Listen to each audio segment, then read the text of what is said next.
Bom, então, boa noite a todos, inclusive aos nossos participantes online. Vocês nos ouvem bem? Se tiver algum problema com o som, por favor, nos mandem mensagem pelo chat. O pessoal nos ouve bem. Está ótimo. Ótimo, obrigada. Então, boa noite a todo mundo. Meu nome é Renata Falavina, eu sou uma das coordenadoras do curso, junto com o Matheus, que vai dar aula amanhã. Hoje a Maria Júlia vai começar dando a primeira aula, mas eu vou dar umas palavrinhas iniciais para falar um pouco do objetivo do curso, como que a gente pensou ele. Antes de mais nada, então, agradecer a Viviane, que é coordenadora de Sociologia da ESA, por abrir esse espaço para esse curso de um tema tão importante, latente na nossa área de atuação. Ela vai ser uma das professoras também. Agradecer ao corpo docente, formado majoritariamente por pesquisadores da Unicamp, e a presença dos colegas aqui presencialmente e também online. Então, esse curso tem o objetivo de proporcionar uma visão mais ampla, abrangente, sobre o tema do trabalho em plataforma, que, como todos nós sabemos, não só advogados, advogadas e, enfim, operadores do direito, mas a sociedade como um todo percebe gradativamente ao longo do tempo o espraiamento desse tipo de trabalho. Então, o objetivo é fornecer realmente uma visão não só jurídica, mas também sociológica. Daí, nós temos pensado o curso em 2 blocos. Então, hoje e amanhã nós vamos ter aulas desse bloco de aspectos sociológicos do trabalho em plataforma, para pensar a conexão dessa forma de trabalho com processos anteriores, exatamente para que a gente consiga inserir isso nas alterações, nas mutações do mundo do trabalho contemporâneo. Então, hoje a Maria Júlia vai dar essa aula, um pouco mais geral, inserindo o tema do trabalho no capitalismo em sua fase neoliberal. Amanhã, o Matheus, que é o outro coordenador do curso, vai continuar o bloco de aspectos sociológicos, falando sobre as características da plataformização do trabalho, seus elementos centrais. E a partir da quarta-feira, com a Viviane, que é a coordenadora da Sociologia, aqui da ESA, quem abriu esse espaço para nós, a Viviane vai começar o bloco de aspectos jurídicos, tratando de experiências internacionais de trabalho em plataforma, para que a gente possa inserir a realidade brasileira nas tendências mundiais, atentando aí para países que já tiveram experiência de regulamentar essa forma de trabalho. Na quinta-feira, com a professora Mariana, a gente vai analisar casos concretos, então ela vai trazer a jurisprudência dos tribunais superiores para que a gente possa ter uma ideia de como o judiciário tem entendido essa matéria, apesar, enfim, das diversas celeumas que ainda atravessam. E na sexta-feira eu vou fechar o curso analisando os elementos caracterizadores do vínculo de emprego e como que a gente pode pensar teses no sentido da existência ou da inexistência do vínculo empregatício. Então, o nosso curso ele tem 5 dias, todos eles essa semana, de segunda a sexta-feira, começando às 7, tendo uma duração aproximada de 2 horas. E é isso, desejo a todos nós um bom curso, que possa ser um espaço frutífero de reflexão e também de aprimoramento das nossas práticas. Eu devo participar, acompanhar todas as aulas, então me coloco à disposição para dialogar não só na sexta-feira, quando eu vou dar aula propriamente, mas todos os outros dias estou à disposição. E passo a palavra para a Maria Júlia, desejo uma boa aula e obrigada a todos. Vou passar o microfone.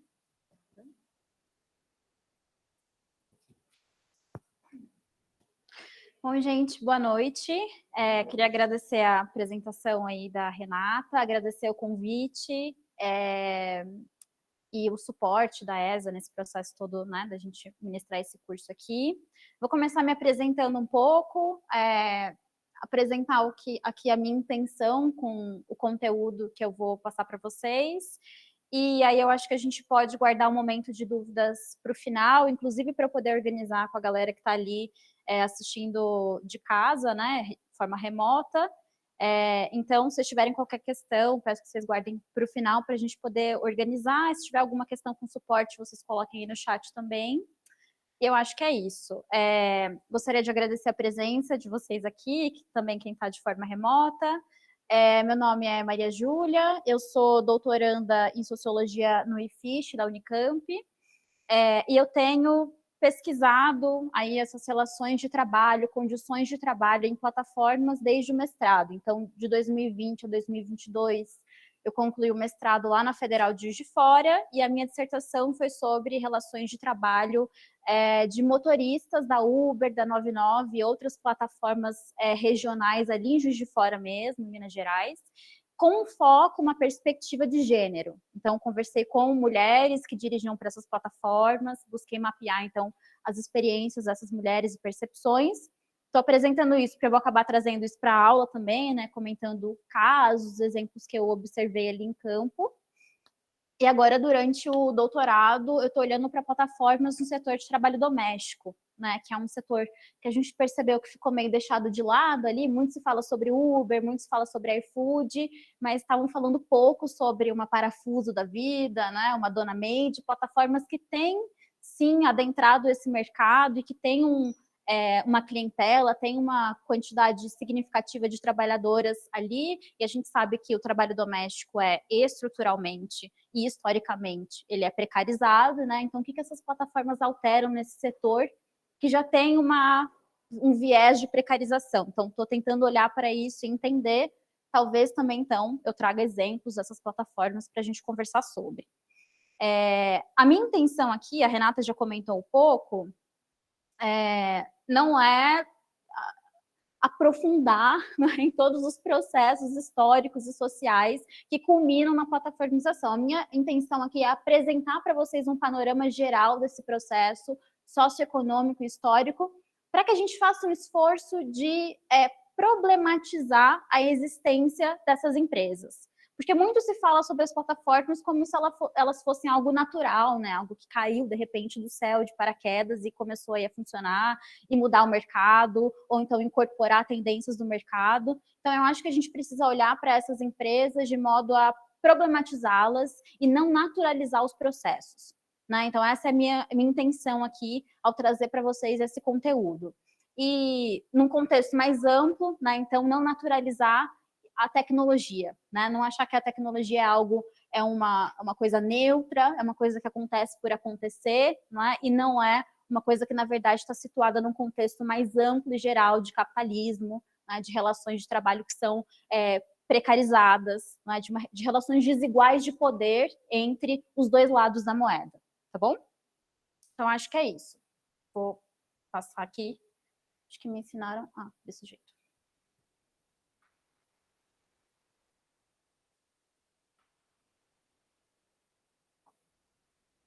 Agora foi.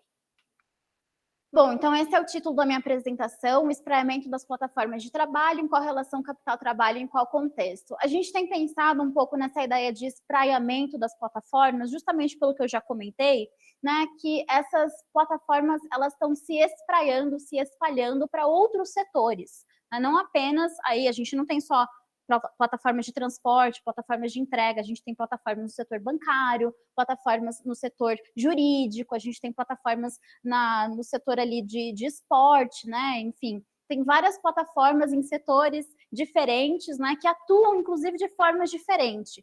Né? Por isso que é importante a gente olhar para esses diferentes setores e pensar numa ideia de espraiamento, para que a gente não fique pensando só que todas as plataformas funcionam como a Uber, quando, na verdade, as pesquisas têm indicado que não é dessa forma. Elas têm governanças diferentes, modos de funcionamento diferentes, tá? Então, qual que é uma premissa norteadora? Eu vou usar os meus slides como meu roteiro aqui, tá? Então, qual que é uma premissa norteadora aqui da nossa conversa? É de que o capitalismo é um sistema de produção base sobre a qual a economia digital e as plataformas de trabalho se constituem, né? E quando é que o capitalismo é bem sucedido? Quando ele consegue elevar os níveis de produtividade em momentos de necessidade, como as crises, e manter os níveis de acumulação. E como que ele consegue fazer isso? Como isso acontece? Né? Por meio das relações sociais de produção e de propriedade, por meio da separação entre os sujeitos, os trabalhadores, e os meios de produção, né? Através de uma dependência que a gente tem em relação ao mercado e pressões competitivas sobre as empresas, mas também sobre os sujeitos. algo que é importante quando a gente vai pensar o neoliberalismo e a forma como ele faz uma cooptação do nosso jeito de ser, do nosso modo de viver, tá? E qual que é o imperativo do sistema? A necessidade de redução de custos. Como que isso acontece? Né? Através da adoção de técnicas e tecnologias no processo de trabalho, através da especialização da produção, e tem uma consequência dessa lógica que é importante para a economia digital. Né? Essa adoção de técnicas e tecnologias demanda uma constante por crescimento e desenvolvimento tecnológico e uma adequação permanente dos regimes de acumulação e dos processos de produção do trabalho. Então, essa coisa do desenvolvimento técnico e tecnológico é constitutivo do capitalismo e do seu modo de ser. Tá? Sobre a economia digital e a plataformização do trabalho mais especificamente. Esse aqui é mais ou menos o esquema da minha apresentação. A gente pode pensar através de diferentes pontos de vista. Esse é um ponto de vista que eu trago aqui para vocês. Né? A gente pode pensar a economia digital e a plataformização do trabalho a partir de 3 momentos da história recente que culminam no surgimento dessas plataformas enquanto modelo de negócio. O primeiro deles, as respostas à crise de 1970. E aí isso envolve questões muito grandes e complexas, que eu vou tentar apresentar aqui para vocês de forma introdutória, que é a reestruturação produtiva e a hegemonia do neoliberalismo. Um segundo momento, que é o boom e o rompimento da bolha .com nos anos 90. E um terceiro momento, que são as respostas à crise de 2008. E é a forma como eu esquematizei aí a apresentação. Passando sem querer 2 vezes. Então, nosso item 1, sobre as respostas à crise de 1970, que implica em falar sobre o período pós-Segunda Guerra, Fordismo e Taylorismo, reestruturação produtiva e neoliberalismo. Então, o que foi esse período pós-Segunda Guerra? Né? Como que a gente caracteriza ele? Como uma exceção à lógica do capital.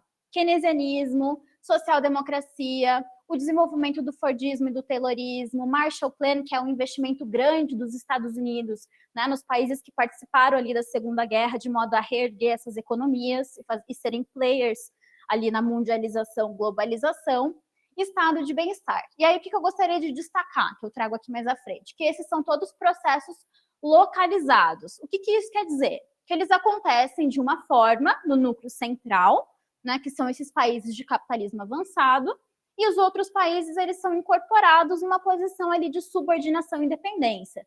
Então, se a gente olha para o Brasil nessa mesma época, não vão ser os mesmos processos e das mesmas formas, mas está tudo num contexto de globalização e mundialização. Mas voltando.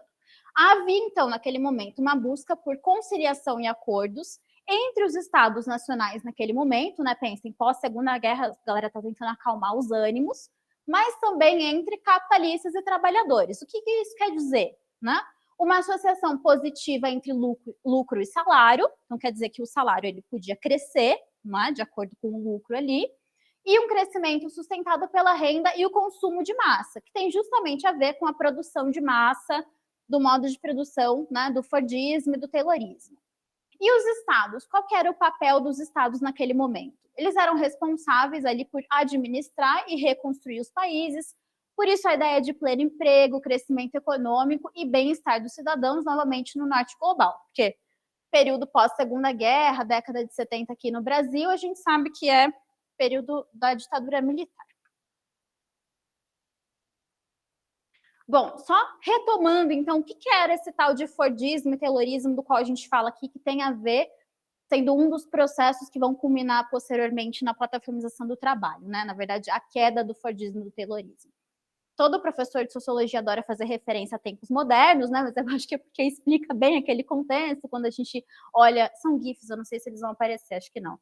Mas, enfim, né, aquela ideia que o Chaplin passa ali no filme o Fordismo e o Taylorismo são expressões do sistema produtivo e do processo de trabalho, né? Então, o que a gente pensa? Na produção em massa, né, verticalizada e homogeneizada, uma produção interna às empresas, uma redução do tempo e maior ritmo de trabalho, então, portanto, uma intensificação da exploração, um trabalho fragmentado, aqui também a gente consegue ver nas imagens, e conjuntos repetitivos de atividades frente à máquina.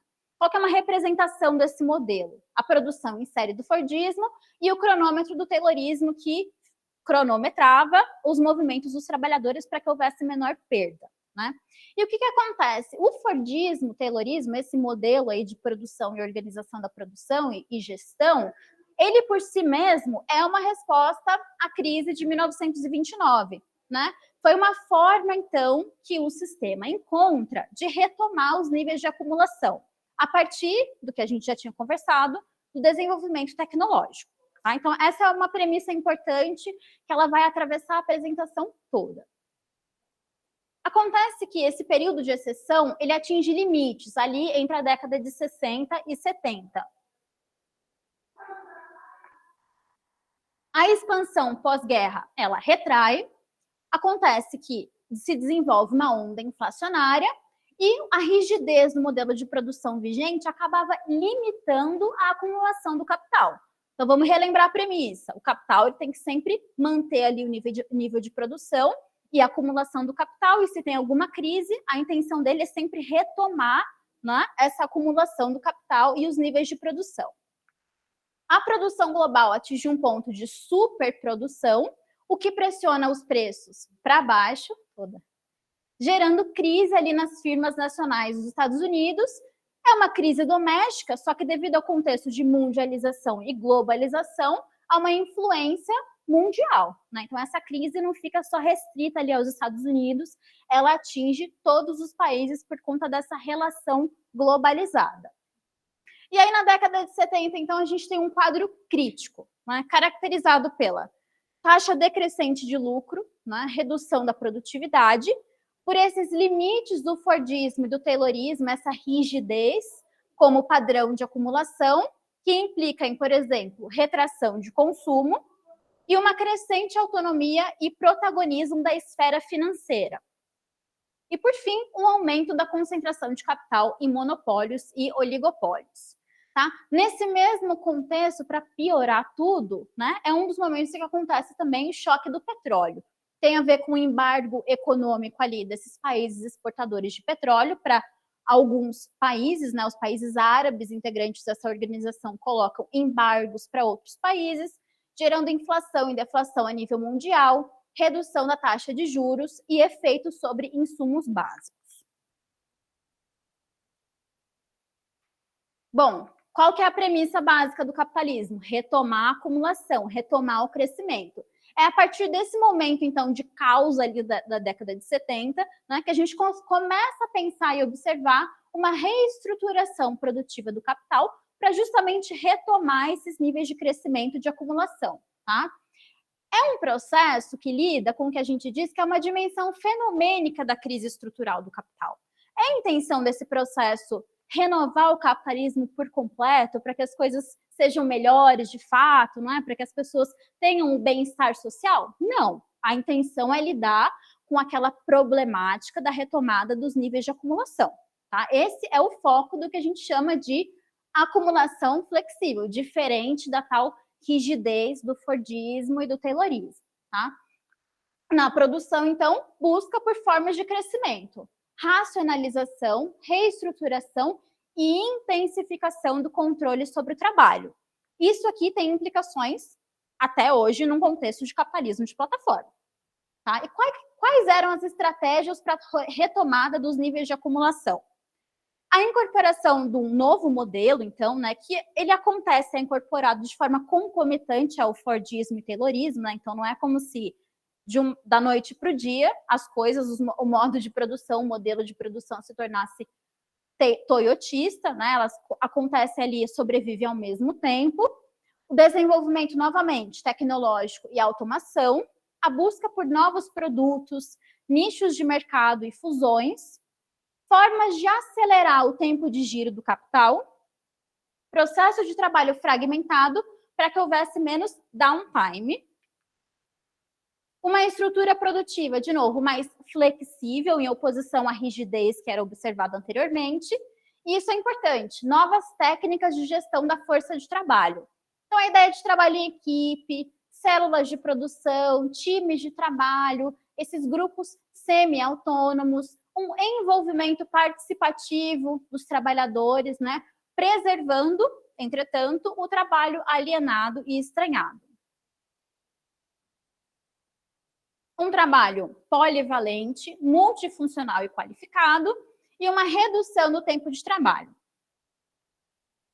Para acumulação flexível, né, diferente daquela internalização da produção que acontecia com o Fordismo e com o Taylorismo, as formas terceirizadas, elas são importantes. Então, o que acontece? A partir desse momento, cada vez mais atividades são terceirizadas para outras empresas, para que o foco da empresa ali principal seja a produção da atividade fim deles, né? E as atividades meio passam a ser terceirizadas, algo que não era característico do Fordismo e do Taylorismo.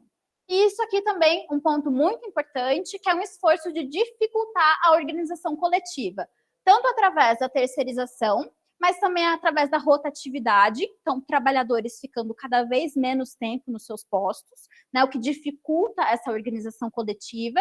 Divisões internacionais da produção, então pensam, o mesmo celular, as suas peças são produzidas, uma parte é produzida na China, outra é produzida aqui no interior de São Paulo, a outra é produzida nos Estados Unidos, então tem uma fragmentação desse processo de trabalho.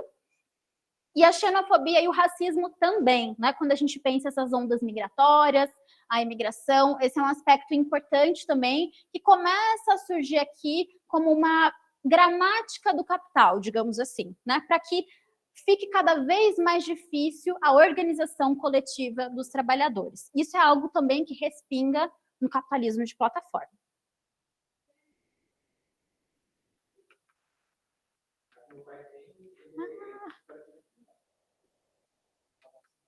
Tô apanhando desse negócio aqui. Qual que é um outro ponto que é importante a gente destacar aqui? Parte desse contexto todo, que depois também respinga no capitalismo de plataforma, é a predominância da valorização financeira. Né? O que isso quer dizer? A partir daquele momento, principalmente, se observa um crescimento desse estoque mundial de ativos financeiros em relação ao crescimento da renda real, riqueza real. O que quer dizer? Né? Um crescimento mundial de ativos financeiros em detrimento, por exemplo, do crescimento de quantidade de máquinas, instalações, equipamentos e etc. As instituições financeiras, que seriam quais? Os fundos de pensão, os coletivos de aplicação, também os bancos de investimento, começam a adquirir grupos empresariais importantes a nível mundial, né? Então tem uma relação cada vez mais próxima entre produção e financiarização. E qual que é o foco máximo da valorização financeira? É a maximização do valor acionário, né, do valor da ação, o que também implica, não é, em algo muito importante para a plataformização do trabalho. Quando a gente olha para essas empresas de tecnologia, né, que saem aí, quando vou vender as ações, tornar as ações públicas com valores que vão aumentando cada vez mais das ações, esse é o principal objetivo delas, não é? E qual que é a novidade? É justamente um protagonismo desse rentismo. E é um protagonismo qualitativo, como eu comentei, porque a produção não deixa de ter relevância, inclusive começa a acontecer uma associação cada vez maior entre essas duas coisas, produção e financiarização, tá? A produção começa também a ser organizada sob essa lógica da valorização financeira, ok? Do giro rápido, então, da valorização dos ativos financeiros e maior exploração do trabalho. O que, e aí vocês conseguem perceber, a gente está indo de década a década, né, vai culminar depois na bolha .com, que dá origem às tech companies, e por fim a gente chega na Uber, no iFood, nesses unicórnios que a gente conhece hoje em dia. A valorização financeira também, ela implica uma desregulamentação e abertura financeira dos mercados e para os países latino-americanos uma busca por crédito. O que isso quer dizer? Bom, quer dizer que nesse contexto de globalização, mundialização, a desregulamentação e a abertura financeira dos mercados implica em, se um país quebra, todos os outros países vão junto, né? Que é o que a gente viu ali em 2008 na crise financeira daquele momento. No Brasil, para a gente tentar, então, contextualizar um pouco desses processos. O Brasil, ele é visto como uma plataforma internacional de valorização financeira, por ser uma economia emergente, por ter moeda forte, ganhos elevados, altas taxas de juros e processos de valorização da moeda. Pensando década a década, como que esse processo acontece, né? A crise da década de 70, ela implica num esgotamento de um padrão de acumulação vigente desde o golpe militar, consequentemente, uma efervescência política, uma potencialização das lutas ali naquele momento, crescem as bases de direitos sociais que culminam na Constituição de 88. Só que, mesmo tendo culminado nessa Constituição, desde então, os direitos sociais passaram a ser tratados como obstáculos para a economia, certo? Na passagem para a década de 90, a gente vê de forma muito mais clara, né, esse projeto de flexibilização, então de implementação dessa tal acumulação flexível, principalmente no governo do FHC, né, continua durante os governos do PT e durante os governos Temer, durante o governo do Temer, principalmente, a reforma trabalhista, ela é bem representativa desse projeto hegemônico aí, que vem se tornando hegemônico durante esse processo, de acumulação flexível e de flexibilização do trabalho. Vou pegar uma água, gente.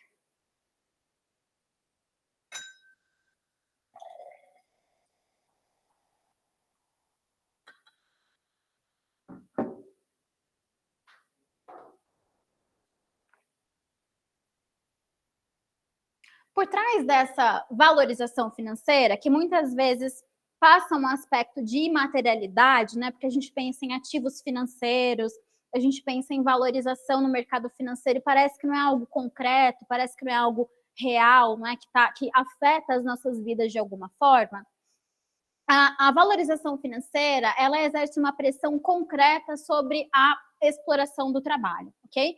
Porque ela tem a ver com essa austeridade que passa a ser a lógica atuada desde esse momento de valorização da financiarização a partir da década de 80, certo? E a austeridade implica também em desmonte de direitos trabalhistas e, portanto, uma relação concreta entre financiarização e relações, condições de trabalho. A perspectiva hegemônica, então, desde então, é a de limitação de gastos sociais, né?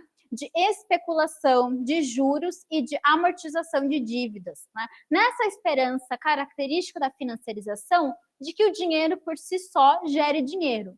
O que a gente sabe que é completamente irreal, porque o que valoriza o valor é a força de trabalho, é a exploração do trabalho. Então, mesmo que a gente pense na financiarização, nessa coisa que tem essa característica meio imaterial, a gente está falando de efeitos e consequências concretas sobre as relações de trabalho, sobre as condições de trabalho, que é, quando a gente olha para as plataformas de trabalho, isso fica muito nítido, né? E as plataformas de trabalho, elas são produto da financiarização. Tá? Elas têm tudo a ver com esse processo. Fica mais claro quando a gente fala sobre a bolha .com ali da década de 90. A gente vai chegar lá. Então, durante esse processo de valorização financeira, não é, que implica impressões concretas sobre a exploração de trabalho, a gente está falando de fusões, aquisições, de fundos financeiros e dessa ideia dos compradores de ações, né, que fazem com que a gente perca cada vez mais de vista, né, quem que é o foco ali, o objetivo do nosso embate, com quem que a gente tem que bater de frente para que as coisas mudem, para que as relações de trabalho melhorem, as condições de trabalho melhorem. Porque quando a gente pensa em acionistas, né, eles são vários, eles são empresas, inclusive, né, então a gente fica meio perdido nessa relação concreta mesmo, que é o que a financiarização tenta fazer, né? Ela torna tudo cada vez mais imaterial e enfim, e dificultando a organização coletiva, né, e as respostas a esse processo. Certo. Então, parte do processo de acumulação flexível e de financiarização envolve também um outro processo amplo, né, de neoliberalização, digamos assim, de expansão do ideário neoliberal. E o que é esse ideário neoliberal? Quando a gente fala sobre neoliberalismo, parece também um conceito que a gente às vezes joga, né, e a gente usa sem saber o que ele implica, né? Qual que é a relação dele com a nossa vida cotidiana e com o nosso modo de perceber o mundo e de enxergar as relações de trabalho, inclusive, né? E aí eu acho que esse quote aqui do David Harvey, no livro O Neoliberalismo, História e Implicações, ele começa a apresentar o que é o neoliberalismo enquanto processo. Então, citando ele, nenhum modo de pensamento se torna dominante sem propor um aparato conceitual que mobilize nossas sensações e nossos instintos, nossos valores e nossos desejos, assim como as possibilidades inerentes ao mundo social que habitamos. Se bem-sucedido, esse aparato conceitual se incorpora a tal ponto ao senso comum que passa a ser tido por certo e livre de questionamento.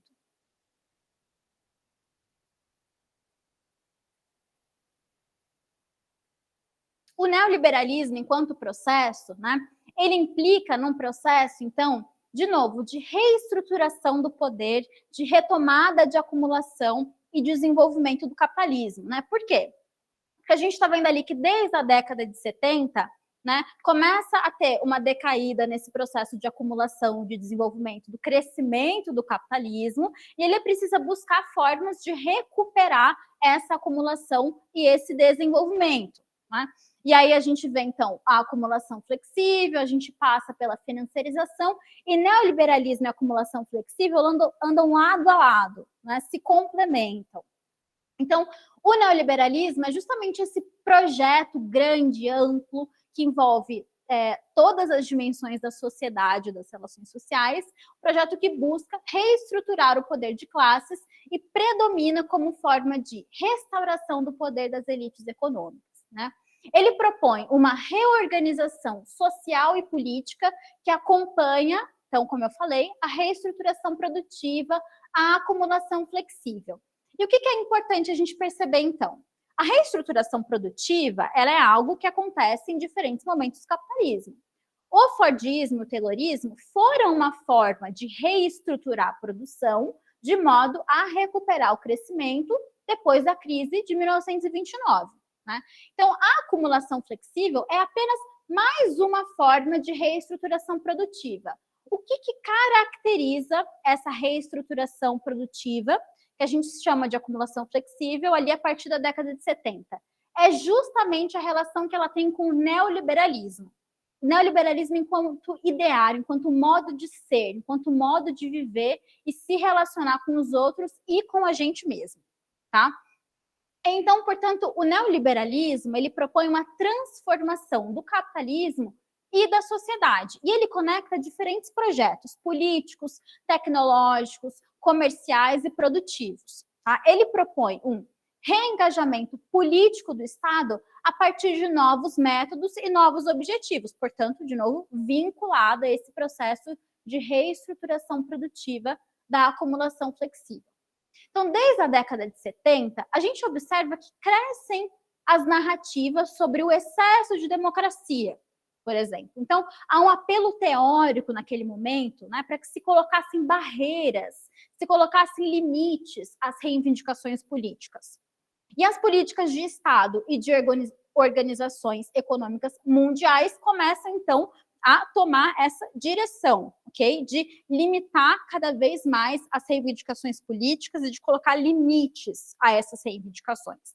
E aí, de novo, como exemplo, a austeridade, que é uma forma de produzir a competitividade que é característica do neoliberalismo.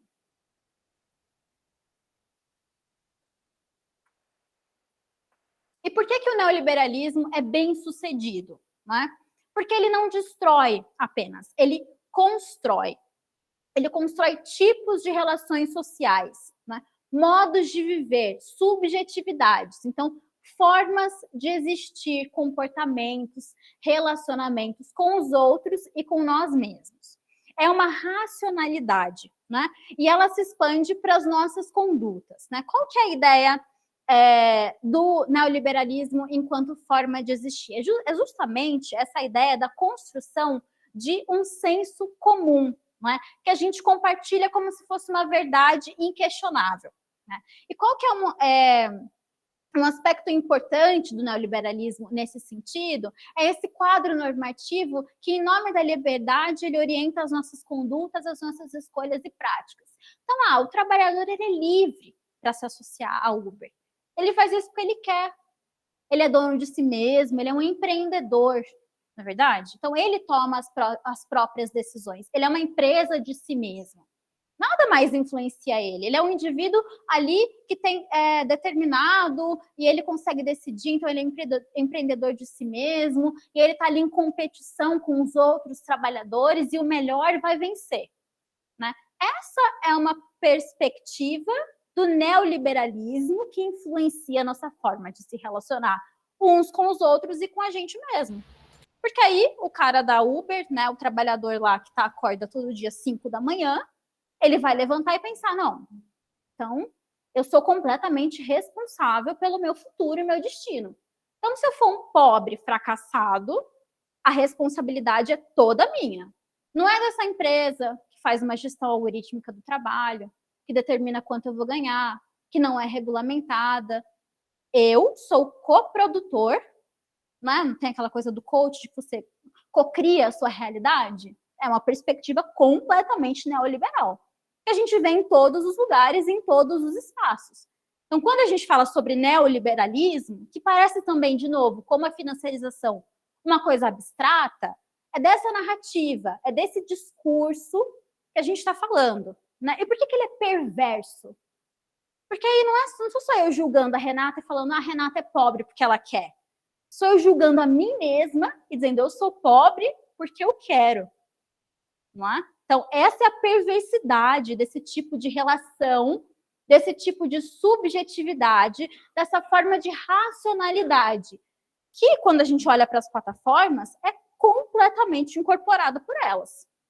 Né? Se vocês entrarem lá no canal do YouTube da Uber, vocês olharem qualquer propaganda da Uber, a gente consegue identificar pelo menos 2 ou 3 ideias completamente relacionadas a essa questão da competitividade, que não está mais restrita às empresas. Né? Porque quando a gente pensa o capitalismo e as relações entre as empresas, faz sentido falar em competitividade? Não, lógico. As empresas vão competir pelo mercado, né? Elas vão querer, aí cada uma delas vai querer achar a maior brecha do mercado para elas. A lógica do neoliberalismo é expandir essa racionalidade para além das empresas. Né? Ela toma conta da nossa vida, da nossa forma de se relacionar com os outros e com a gente mesmo. Por isso que lá é isso, no YouTube da Uber, basta você fazer um cadastro aqui na Uber, né? Você só precisa ter CNH, autorização, e você vira um empreendedor de si mesmo. Quando eu fui olhar para as propagandas voltadas para as mulheres, era ainda mais perverso, né? Porque era a Uber falando assim, olha só, a fulana começou a dirigir, fulana tem filho, tem que cuidar do filho o dia inteiro, olha, ainda bem que tem a Uber para permitir com que ela dirija, né? A tarde toda que o filho está no trabalho, e a noite toda que ela deixa o filho com a mãe, né, com a avó da criança, para que ela consiga ali ganhar o dinheiro dela e sair de relacionamentos abusivos. Até isso, né? A Uber incorpora também como parte do seu discurso. Então, assim, essa é a questão concreta do neoliberalismo. Quando a gente fala aqui, parece que fica meio, né, meio jogado, assim, meio imaterial, mas, de novo, tem uma materialidade, tem uma consequência, né, na nossa vida concreta. Que é isso que eu trago aqui, uma valorização do individualismo competitivo e uma cultura empreendedora, uma competição generalizada, uma disputa de uns contra os outros, uma generalização dessa forma empresa. Tá? E o que é algo também significativo, né, da expansão desse regime de concorrência é o enfraquecimento da ação coletiva. Né? De novo, quando a gente pensa a Uber, por exemplo, se tem essa perspectiva de que o outro motorista da Uber, ele é meu adversário, porque ele pode estar fazendo as corridas que eu poderia estar fazendo, por que eu vou me associar a ele de alguma forma para demandar alguma coisa da empresa?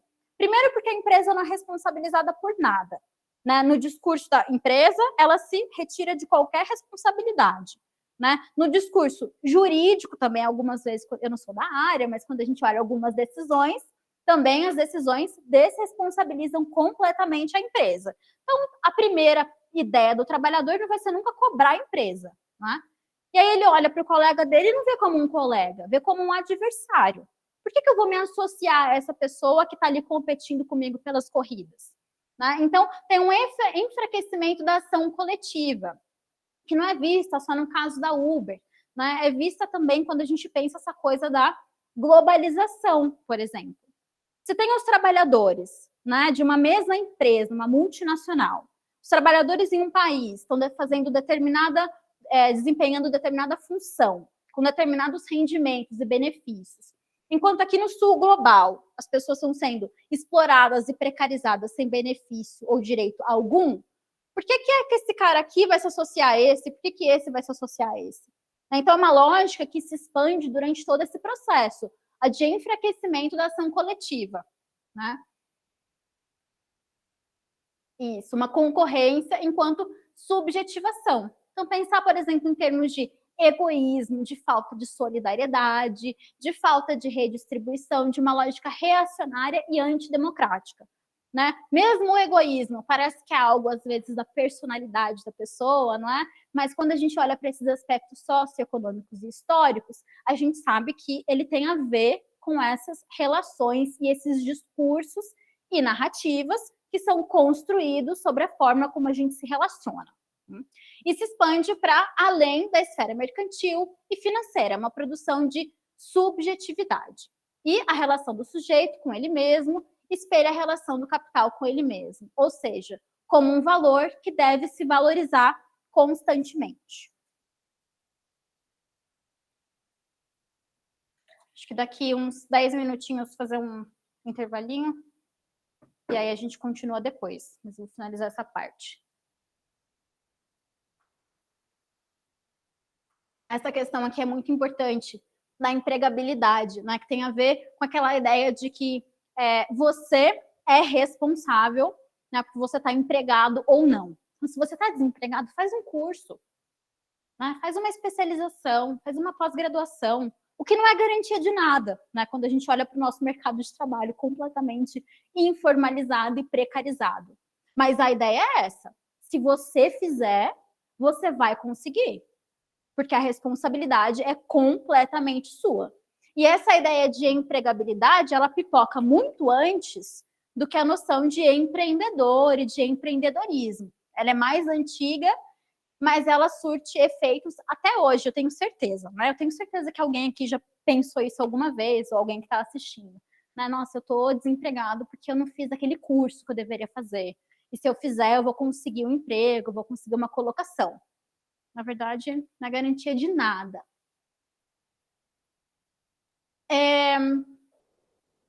Isso é interessante, né? Porque quando a gente pensa neoliberalismo, tem esse neo aí na frente, que é uma ideia de novo, né? O que ele tem de diferente, então? O liberalismo ali do século XVIII, ele procura, então, traçar limites do governo, né? Baseado ali em doutrinas do direito natural e nessas técnicas utilitaristas para orientar, estimular e combinar interesses individuais para que sirvam ao bem geral. O neoliberalismo, ele não tem mais como foco os limites do governo, do mercado e dos direitos. Ele quer transformar o mercado em princípio do governo e princípio de si mesmo. Então, é expansão dessa lógica mercadológica para além do espaço do mercado. Né? Ele começa, então, a ocupar essas outras brechas. Então, por fim, só para a gente terminar essa ideia abstrata e concreta de neoliberalismo, a gente pode dividir ele aí em 4 aspectos. Né? No seu aspecto político, então, um poder das forças neoliberais, econômico, cuja expressão seria a financiarização e esse processo de acumulação flexível, né, de flexibilização, social, de individualização das relações sociais e desigualdades, e subjetivo, desse novo sujeito, o neo-sujeito, né? O empreendedor de si mesmo, né? O sujeito empresa, tá? Então, brevemente, que eu poderia ficar muito tempo aqui falando sobre neoliberalismo. Eu acho que a gente pode fazer uns 5 minutos de intervalo, só para ir ao banheiro, e aí a gente volta daqui 5 minutinhos para eu ir para a segunda parte, a gente finaliza, tem os momentos das perguntas. Pode ser? Tô falando muito rápido? Eu tenho sempre medo de falar muito rápido, porque eu fico nervosa, quero correr falando. Já já que a gente volta, gente. Tá. Então, pensando aqueles processos, né, aqueles momentos dos quais eu falei no início, que iam orientar a nossa exposição aqui, o primeiro deles sendo essa reestruturação produtiva do capital, né, relacionada ao desenvolvimento e essa característica hegemônica que o neoliberalismo começa a ter. O segundo momento desse processo, que culmina nas plataformas, e esse aqui, talvez de forma ainda mais visível, se a gente for observar o modelo de negócio das plataformas, né? É o que a gente chama de boom.com. O que foi esse boom, né? A partir ali da década de 90, a comercialização da internet, ela passou a gerar muitas expectativas, né, nessa galera do mercado financeiro. Porque antes disso, a internet não era algo assim tão comercializável, né? E aí, quando ela começa ali ter quando começam a surgir, por exemplo, os computadores pessoais, né? Começa a acontecer essa expansão da internet, a galera olha com muito entusiasmo para esse processo. E aí tem um investimento forte ali no setor de telecomunicações nesse momento, e isso não apenas nos países ali do norte global, também aqui nos países do sul, tá? Então esse é um processo mais generalizado aí de investimento em telecomunicações. Tá? E qual que era o objetivo ali então? Era basicamente, a ideia, na verdade, era de que colocar os negócios e as pessoas online era um jeito certo de ter rendimentos, né? E de recuperar o crescimento, porque relembrando, a gente estava vindo daquele processo de diminuição da acumulação, né? O capital estava tentando recuperar ali a passada e pensa, opa, ali essas empresas parece que tem muito potencial, né? Por isso que esse processo de investimento ali, né, e de muita especulação e expectativa em empresas da internet é considerado uma exceção desde a década de 90, né? O primeiro momento ali, desde a década de 90, que parece que as coisas elas iam assim, que eles iam conseguir recuperar o crescimento, né, através do investimento em empresas que tinham ali suas bases na internet, né? Então é um momento que, gente, surgem empresas de tecnologia, empresas baseadas na internet, assim, aos montes, né? Com o vislumbre de que, poxa, se eu tiver uma empresa, então, sediada na internet, voltada para consumo, por exemplo, online, né? Negócios online, é certo que eu vou conseguir um investimento de capital de risco, né? Porque todas essas empresas estão conseguindo. Então, começam a surgir ali empresas aos montes, né? E surge também um modelo de crescimento, um modelo de investimento, na verdade, que não era tão comum anteriormente, que é esse modelo de crescimento antes dos lucros. Que ideia é essa, né?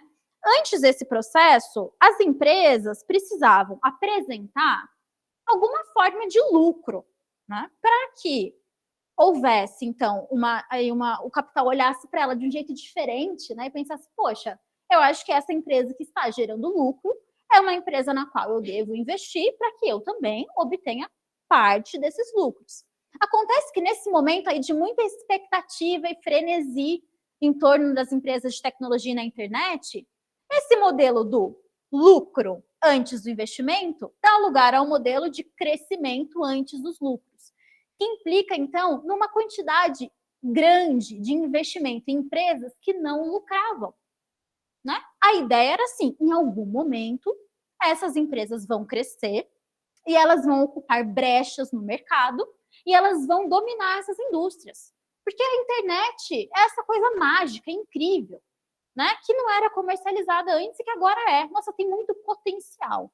Né? Lembrando o capital financeiro, a financiarização cada vez mais significativa desses processos de produção, né? Então, tinha muito expectativa. E aí, o que é importante? Esse investimento, ele não foi apenas especulativo, ele é um investimento também em infraestrutura, né? Então, instalação de cabo, centro de armazenamento, né? E de dados e tudo mais. O que gera o rompimento da bolha, então, dessa bolha de ativos financeiros nessas empresas de tecnologia ali nos anos 2000? As empresas não lucram, né? E aí os investidores começam a se questionar, bom, cadê o lucro, então, dessas empresas? E começam a retirar investimento, né? Acontece que antes disso, a expectativa era tão grande, o frenesi era tão grande, né, que a gente tem exemplos aí de, por exemplo, ações que eram lançadas ali no mercado a $12 e chegavam no final do dia com um valor que já tinha subido 600%. Era algo que nunca se tinha visto antes no mercado financeiro, né? Aumentou, então, essa coisa da expectativa, né? E aí, o que acontecia? Tinha esse processo de que eles chamam de flipping, que era você compra a ação por um preço ali $12 e você vende ela 600% mais caras, né? Então, compensava muito para os investidores naquele momento colocar dinheiro nessas empresas, tudo em torno das expectativas, né? Então, no primeiro momento que se começa a observar que essas empresas não lucram, não estavam lucrando, né? E por quê, gente? Porque foi um negócio assim, tem um documentário que eu vou indicar para vocês no final, e é muito curioso, assim, porque eles diziam assim, basta você colocar um E, prefixo E, na frente da empresa, que ela conseguiu um investimento. E aí, se você lançava a sua ação a $12 e no final do dia ela já tinha aumentado 600%, essa galera que estava criando essas empresas se tornava milionária, bilionária de uma hora para outra. Tudo colocando o prefixo E. Então, sei lá, vendia ração, E-ração, né? Ração de cachorro, assim. Tem um exemplo de uma empresa que vendia coisas para animais, assim, era uma das grandes, assim, que quebra naquele momento. E, assim, ou, por exemplo, botar o .com ali, que tinha uma que era, sei lá, imobiliárias.com, antes era imobiliárias, e aí, nesse momento, assim, de frenesi, eles vão e mudam e vira imobiliárias.com. E aí recebe uma porrada de investimento, né? E aí a galera fica em êxtase, né? E aí isso que acontece que não lucra coisa nenhuma, né? E aí a galera começa a retirar o dinheiro que foi investido. E, bom, você bota um monte de dinheiro de uma hora para outra, as ações sobem. Você tira o dinheiro de uma hora para outra e todo mundo tirando, esses grandes bancos de investimento, que são os que quebram depois em 2008, né? Começa a retirar um monte de dinheiro, muitas empresas, mais de 500 empresas quebram. Então, é um processo que acontece de uma hora para outra, né? E gera muita expectativa por causa dessa coisa de ter um retorno futuro, quem sabe um dia, e também de uma hora para outra, né? Por conta da inflação, essa bolha vai inflando e ela rompe, né? Por isso que a gente fala dessa bolha .com, né? Que se rompeu naquele momento. Só que tem um resultado importante desse processo, e ele é importante para a gente, né? Porque a gente está falando sobre as plataformas de trabalho e vai falar sobre elas no curso, que é essa coisa de uma mudança na lógica de investimento, né? Então, essa questão do crescimento antes do lucro, ela permanece. Quando a gente olha Uber, por exemplo, eu fui até olhar hoje para ver se confirmava, né? Até 2022, a Uber não lucrava. Né, tinha essa história de que a Uber não lucrava, realmente a Uber só tinha prejuízo. Aí, acho que 2023 foi o primeiro ano que a Uber conseguiu lucrar um pouco mais do que mais do que esperavam, porque não se esperava nada dela em termos de lucro. E assim, ela lucrou depois que se retiram lá todas as taxas e todo o imposto que se cobre e tudo mais. Então, pensa, a Uber foi criada em 2009. Ficou mais de 10 anos, então, nesse estado de não lucrar, né? Muita parte do dinheiro, grande parte do dinheiro da Uber mesmo, ia para investimento, por exemplo, em publicidade, né? Então, para conseguir angariar aí esse efeito de rede, sobre o qual a gente vai falar um pouquinho mais para frente. Mas, então, a Uber é, querendo ou não, um resultado dessa mudança de lógica de investimento, porque eles olham para ela, veem um potencial, mas é uma empresa pequena. Isso acontece com várias empresas de tecnologia, depois desse processo do estouro da bolha, .com e tudo mais. Quais que são os principais aspectos do boom que são importantes para as plataformas? Uma instauração das bases infraestruturais da economia digital, né? Então, que até hoje permanecem, são a economia digital que a gente observa hoje, querendo ou não, uma consequência do que houve durante o boom .com, e uma política econômica acomodatícia, que é uma política monetária que se expande em momentos de crise com juros baixos e facilitação de linha de crédito, tá? E aí é o que quando a gente entra, começa a pensar sobre o que aconteceu em 2008, né, com a bolha e com a bolha no setor imobiliário, que acontece nos Estados Unidos, mas que, de novo, pensando num contexto de globalização, mundialização, de desregulamentação de mercados financeiros, o que acontece lá influenciou, né, até hoje, o restante do mundo, tá?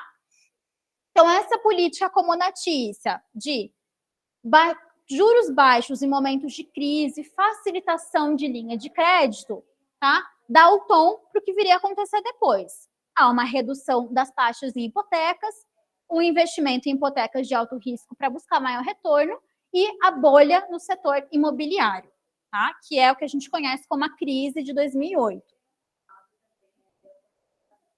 Essa crise é o que eu estou chamando aqui de item 3, o terceiro momento, né, que vai culminar depois nessa economia de plataformas, capitalismo de plataformas e tudo mais. A crise de 2008, ela se consolida, então, em 2007, após o aumento do consumo e perspectivas positivas em relação ao crescimento do mercado e emissão de títulos, começam a aparecer os primeiros sinais de inadimplência. A galera não estava conseguindo pagar o que eles estavam comprando, basicamente, em termos de hipotecas, principalmente, né? A crise de 2008, ela remonta justamente a medidas que foram tomadas ali a partir do final dos anos 70 e do processo de financiarização sobre o qual a gente falou, que é esse aumento do risco generalizado. A gente tem exemplo mais nítido desse risco generalizado, que é esse processo de boom.com, que as empresas receberam milhares e milhões de dólares por conta de uma expectativa, né, de que algo poderia acontecer, né? É um risco generalizado. E por que é generalizado? Porque as consequências, elas não são sentidas apenas por aqueles que fazem os investimentos, né? Esses processos, eles causam impactos na sociedade de forma geral, certo?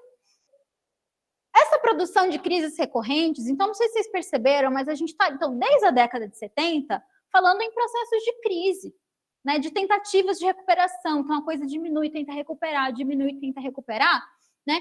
Cria um contexto, né, de um regime cada vez mais frágil. As crises, elas vão se sobrepondo ali, dificultando uma total superação. E o que acontece, então, depois dali, do que a gente está chamando de crise de 2008? Um aprofundamento de métodos do período neoliberal, ali daquele processo de acumulação flexível. Qual que é um diferencial desse período?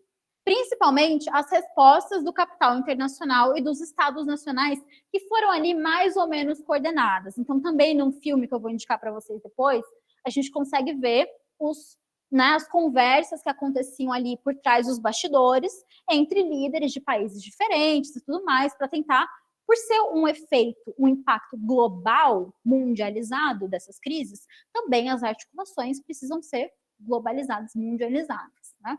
E isso culmina ali em políticas monetárias e fiscais, na injeção de trilhões de dólares para salvar bancos e grandes empresas, de novo em planos de austeridade. Eu trago essa questão do aumento da xenofobia, porque os planos de austeridade, principalmente que são implementados ali na Europa, né, a partir dessa crise de 2008, implica no aumento da xenofobia, né, e que é uma expressão aqui que eu coloco do avanço da extrema-direita, porque implica em novas condições de precarização. tá? Porque esses planos de austeridade, eles geram ali ondas de demissões e retirada dos direitos trabalhistas que começam ali na Europa, tá? E um rebaixamento do valor da força de trabalho. E é também na Europa que a gente começa a ver aí essas primeiras empresas aparecerem também de plataformas, né? Aparecem nos Estados Unidos, mas também na Europa, conseguindo aí angariar público para atuar através dessas plataformas, tá? É bem significativo que a gente começa a ver, a gente vê o que começa a acontecer ali na Europa naquela época. E ondas de demissões e retirada de direitos trabalhistas, tanto para as pessoas dos próprios países, aliás, imaginem para os imigrantes, né? Se isso acontece com as pessoas dos próprios países, então há um aumento da xenofobia e mais ou menos que um nivelamento por baixo, né? Porque se os trabalhadores desses países enfrentam as ondas de austeridade, imaginem os imigrantes, né? Então tem um nivelamento cada vez mais por baixo das condições de trabalho e por isso pensar em novas condições de precarização. O efeito da bolha foi sentido pelas pessoas no nível do consumo, que diminui, levando também ao não pagamento das hipotecas. Isso aqui eu já comentei com vocês, então. Tá, então essa foi a minha breve tentativa, né, de dar esse contexto amplo e geral para a gente pensar o que é o capitalismo de plataforma e as plataformas de trabalho. Eu vou fazer um esforço de não entrar na matéria do Matheus, né, de amanhã, mas talvez eu fale algumas coisas aqui que ele repita amanhã também, né, para vocês. Então, pós-crise de 2008, o que a gente tem, né, dessa história toda? A gente tem novas tecnologias, a gente tem uma atomização da classe trabalhadora, uma debilitação da estabilidade laboral e um aumento de controle sobre o trabalho. Por exemplo, a gente tem uma nova escala de trabalho temporário, intermitente, terceirizado, uma tentativa de debilitar a jornada de trabalho e incentivar os trabalhadores a vender por mais horas a força de trabalho. A gente tem uma incorporação de trabalhos informais, fragmentados a monopólios, um processo que a gente diz que é de proletarização do setor de serviços, tá? Formas de aproveitar a força de trabalho sem garantir direito, tá? Então, esse processo todo, ele culmina numa extrapolação da flexibilização.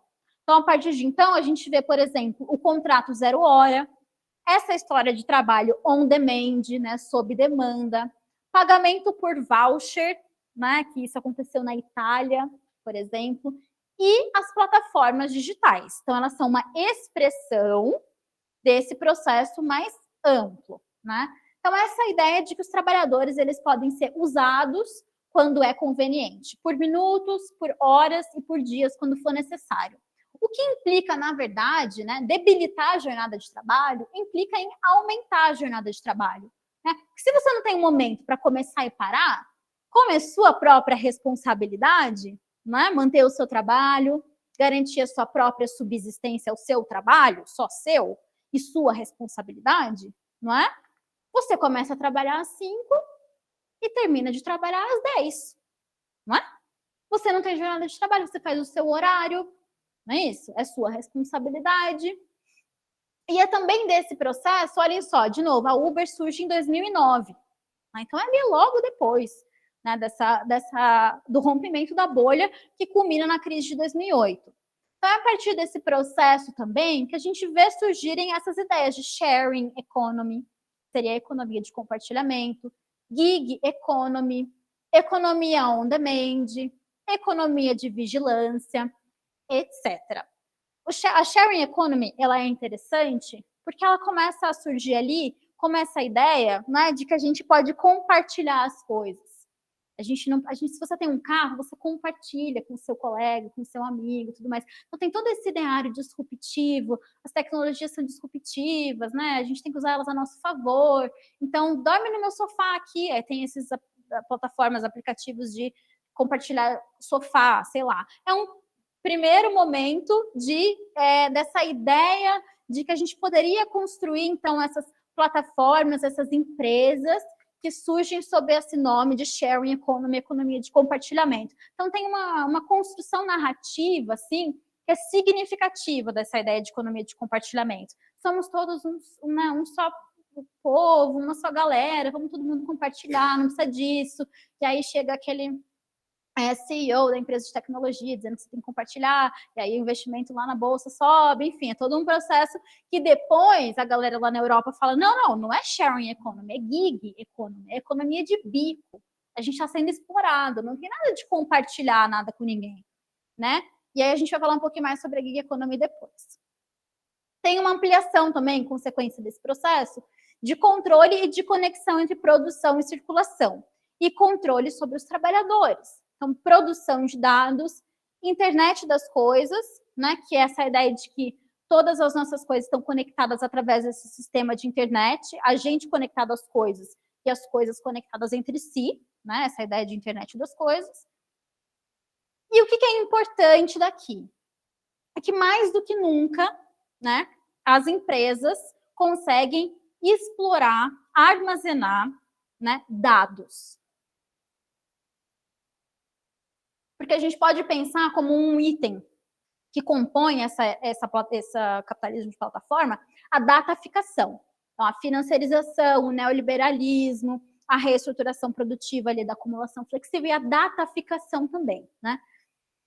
Então, com o desenvolvimento da tecnologia, a gente tem uma centralidade cada vez maior dos dados na nossa vida cotidiana e no modo de produção capitalista, tanto para a produção quanto para a circulação. E aí, o avanço tecnológico, bom, pensa, nosso celular, a gente está produzindo dados o tempo todo e fornecendo esses dados para essas empresas.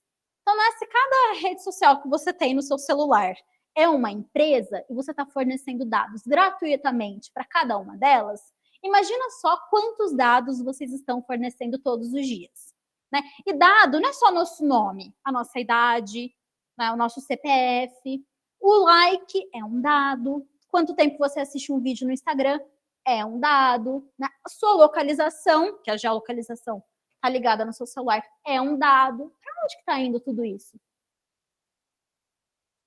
A gente não sabe, né? E essas empresas, elas armazenam cada vez mais dados e elas têm a possibilidade de fazer o que elas quiserem com esses dados. A gente não está sabendo, né? Não está escrito em lugar nenhum. Às vezes até tá, mas a gente não lê, né? Então, quando a gente vai, por exemplo, olhar para as plataformas, tem uma plataforma de trabalho doméstico, a Dona Made é o nome dessa plataforma.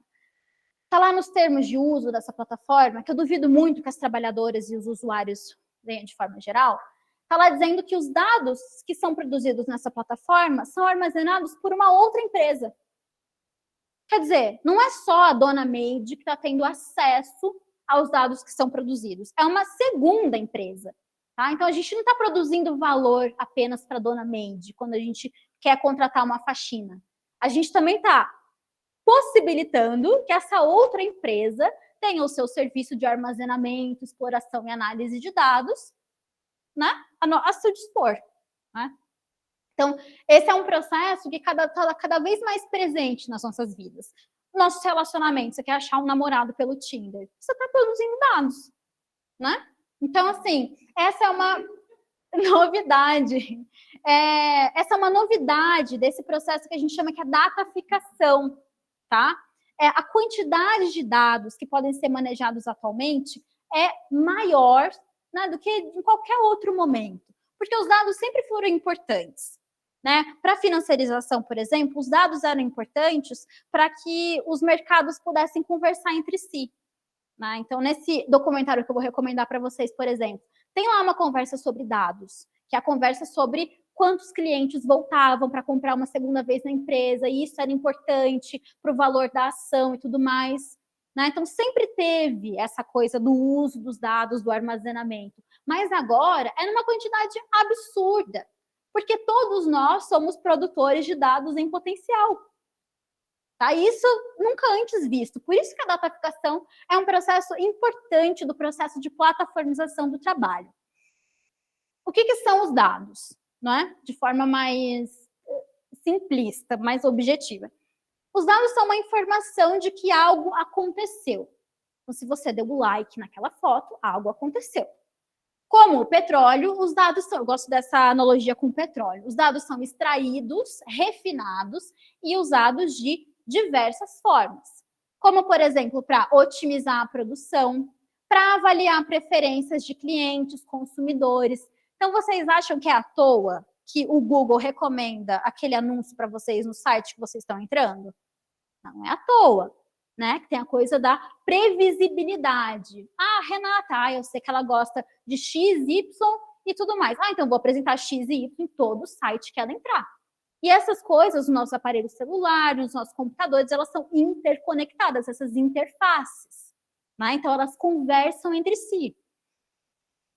Então, é usado para otimizar a produção, avaliar preferências de clientes, consumidores, controlar trabalhadores, e esse é um ponto central para a gente que vai olhar para as plataformas, prover novos serviços e propaganda, armazenamento, demanda, infraestruturas materiais. E é importante também a gente dizer que a análise dos dados não é 100% automatizada. Ela demanda trabalho humano. Tá? A extração de dados, ela não é apenas a coleta de informações. Trata-se de extração de valor e recursos. Porque é isso. Os nossos dados vão ser usados pelas empresas, não porque elas, do jeito bonzinho, assim, porque elas são legais. Né? Porque qual que é o maior objetivo de uma empresa? Lucrar, não é? Então, é para isso que elas vão usar os nossos dados. Né? Ok. E aí, um outro aspecto do trabalho em plataformas que a gente sempre escuta falar, né, que é o algoritmo. O que acontece? Os dados alimentam algoritmos. O que é um algoritmo? É um conjunto automatizado de instruções que transforma dados em resultados esperados. Ok? Ele é cada vez mais relevante a partir da expansão da lógica computacional para esferas da vida social e da comunicação. Então é isso, ele vai dar o passo a passo. Se acontecer X, se eu receber esse dado, eu vou ter essa resposta.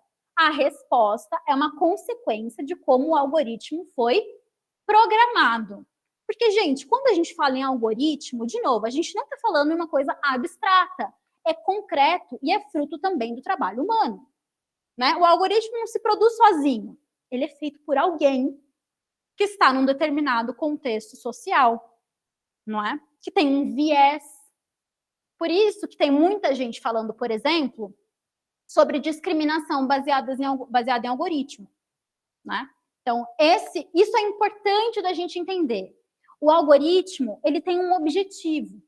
E quem determina o objetivo desse algoritmo é quem escreveu lá as linhas de código com uma ideia na cabeça, né, com um objetivo, para que aquilo pudesse acontecer. Essa pessoa, se for um trabalhador, ele vai estar dentro de uma empresa, vinculado ao viés dessa empresa. Não é? Então, isso é importante da gente entender, que o algoritmo não é essa coisa abstrata, ele é concreto, não é? E ele não é neutro. É isso, ele está cercado, né? E ele é consequência dos nossos vieses, ele está nesse contexto sócio, histórico, cultural, etc. Tá? Isso é importante. Por quê? Porque os algoritmos, eles vão ser usados depois, eles podem ser usados de diversas formas. O uso dele é como um mecanismo de gestão e controle do trabalho.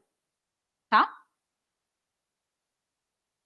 E é por isso que a gente pensa nas plataformas como um tipo de negócio, um modelo de firma ali, que é fruto e resultado de todo esse processo. Então, ela consegue incorporar e usar ao seu favor todo esse processo que acontece, né? Pensa, para a exploração de dados, por exemplo, ela é importante, ela faz os usos dos algoritmos, ela se beneficia dos investimentos no mercado financeiro, com essa ideia de investir, crescer e depois lucrar, né? Várias empresas, plataformas, se a gente mapeia elas, a gente identifica esses processos que são muito parecidos. Tá, mas concretamente, em termos de tecnologia, digamos assim, o que são as plataformas? São infraestruturas digitais que possibilitam a interação entre dois ou mais grupos. E é através da interação que acontece a produção dos dados, que alimenta os algoritmos, que gera uma forma de gestão do trabalho e controle do trabalho. Elas são meios de produção e meios de comunicação. Elas contribuem para a circulação do capital e aceleram essa circulação. A gente está o tempo todo no Instagram. A gente está o tempo todo no Facebook. Não mais, né? Que o Facebook não está uma morrida. Mas, enfim, no Instagram a gente está o tempo todo. Né? A gente está na Uber pedindo carro. E é rápido esse processo de circulação. O que é interessante das plataformas? Ao invés de elas terem que construir um marketplace do zero, elas criam essas infraestruturas digitais para que ocorram as interações. Então, o que é central? As plataformas, elas se inserem em setores econômicos. Então, quando a Uber fala assim, que ela é uma empresa de tecnologia e tudo mais, ela é uma empresa que oferece transporte. Quando a Parafuso fala que ela é uma empresa produtora de um software que permite a interação, é uma empresa que está no setor de trabalho doméstico. A gente tem que nomear essas coisas, porque, de novo, às vezes fica muito abstrato. E elas não criam os setores. Elas se inserem nesses setores que já estão constituídos e que, inclusive, já têm uma lógica própria. Né? Se a lógica no setor de trabalho doméstico é de precarização, de falta de direitos sociais e trabalhistas, por que eu vou criar uma plataforma que dá direitos para as trabalhadoras domésticas? Que formaliza a relação com essas trabalhadoras? Por que eu não sigo a lógica do setor de trabalho doméstico, então, que já está ali concreta, já está consolidada, ninguém questiona. Entendem? Então, elas estão inseridas nesses setores já consolidados, que têm as suas próprias lógicas e tudo mais. E isso é importante, né? Porque basta você escrever o código lá e você vira uma empresa, basicamente.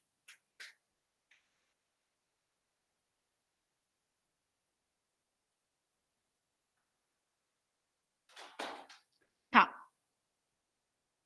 Bom, as plataformas, essa diferenciação aqui ela é importante, tá? Porque como eu estava falando para vocês, elas adentram setores da economia, né, que já estão constituídos. Então, ser plataforma não é a atividade econômica que ela desempenha, tá? A plataforma é um modelo de negócios, é uma forma de conduzir os negócios, de produzir uma gestão do trabalho, de produzir uma gestão do negócio. A atividade econômica dela varia a depender do setor no qual ela está inserida, né?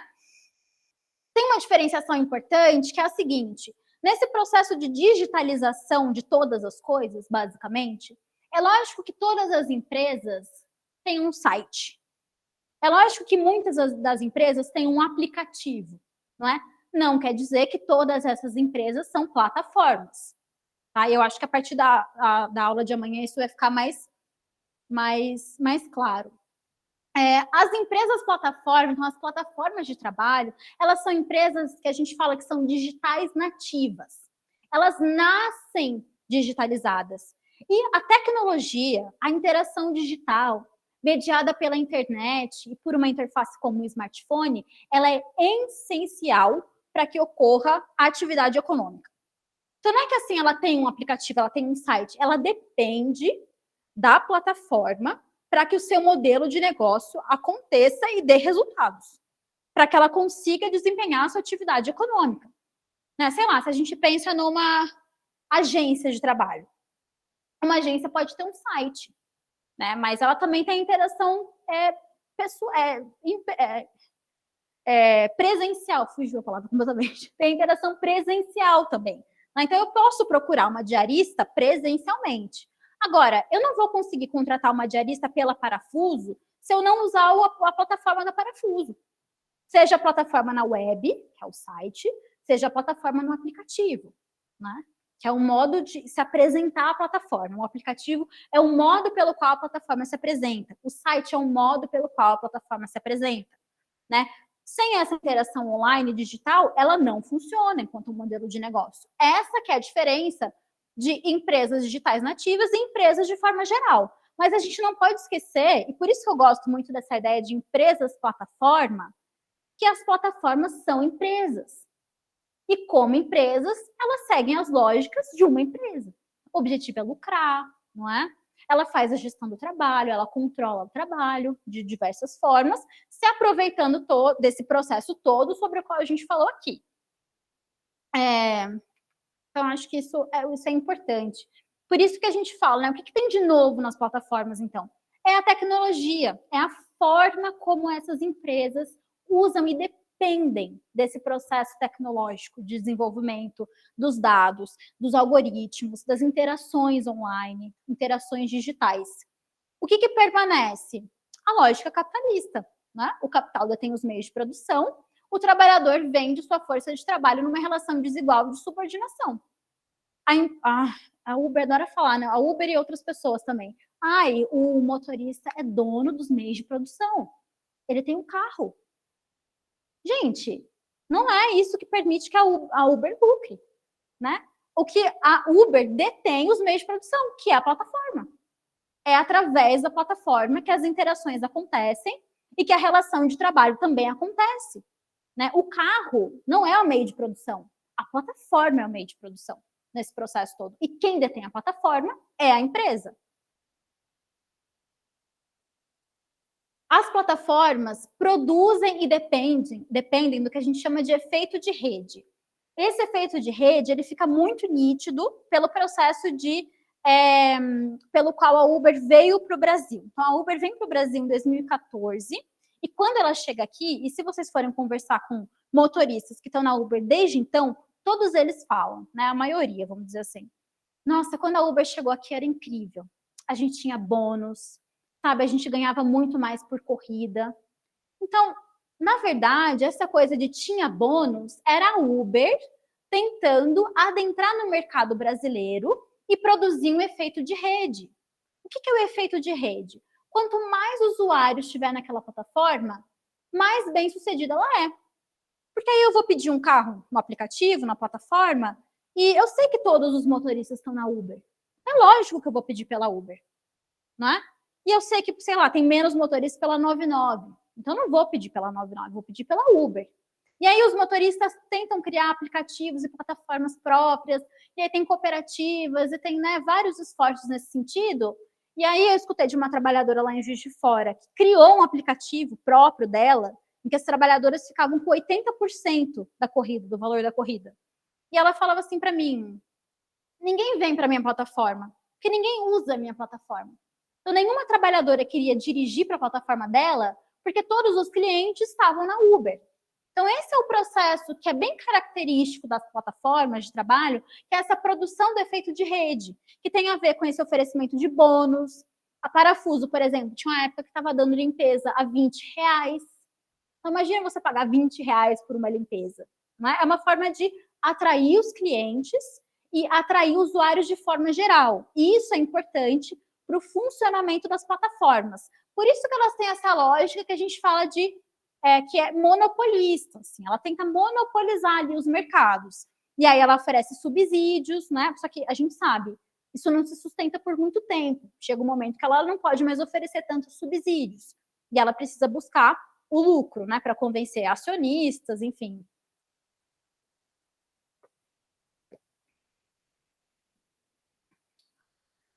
Tá. E as plataformas de trabalho, então, elas operam através de um modelo que ele é hiper terceirizado. Então, ela terceiriza tudo, né? Ela terceiriza as responsabilidades, ela usa o capital de terceiros, os custos são todos terceirizados, né? E a parte mais notável é justamente essa terceirização de trabalhadores, né? Elas buscam consolidar ali novas formas contratuais de relações de trabalho, incluindo essa ideia de intermediação. Então, quando a gente vê os posts dessas plataformas, quando a gente vê os termos de uso dessas plataformas, elas estão o tempo todo falando intermediação. A gente simplesmente faz a intermediação. Nós somos apenas intermediadoras.